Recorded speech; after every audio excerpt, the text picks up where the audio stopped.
বিয়েতে মেয়ের বাড়িতে কি রকম অনুষ্ঠান করা যায় শরীয়ত সম্মত?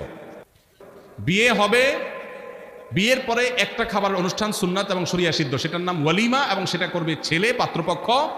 তারা একজনের আস্ত একটা মেয়ে জন্মের পর থেকে শত শত দিন, হাজারো দিন পরিশ্রম করে বড় করে এই মেয়েকে পরিণত করে দিয়েছেন, শিক্ষিত করে দিয়েছেন। এরপরে আস্ত একটা মেয়ে ঘরে তুলে নিয়ে আসছে আরেকজনের। এই খুশিতে, নতুন বউ ঘরে আসছে, সেই খুশিতে সবাইকে খাওয়াবে, এটার নাম হলো ওয়ালিমা।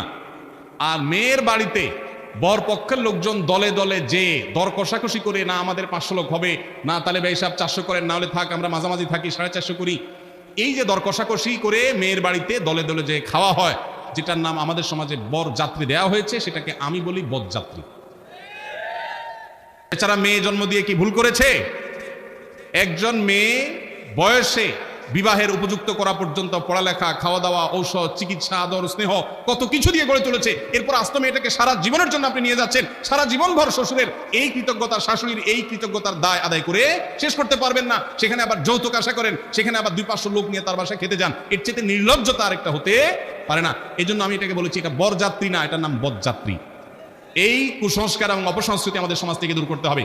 ছেলে পক্ষ খাওয়াবে, মেয়ে পক্ষ না। হ্যাঁ, মেয়ের বাবাকে আল্লাহ অঢেল দিয়েছেন, তিনি খুশি হয়ে সবাইকে খাওয়াচ্ছেন, ভিন্ন কথা। কিন্তু শর্ত দিয়ে দাবি করে তার কাছ থেকে দর কষাকষি করে আদায় করলে সেটা অবশ্যই জুলুম হবে, এটা পরিহার করতে হবে।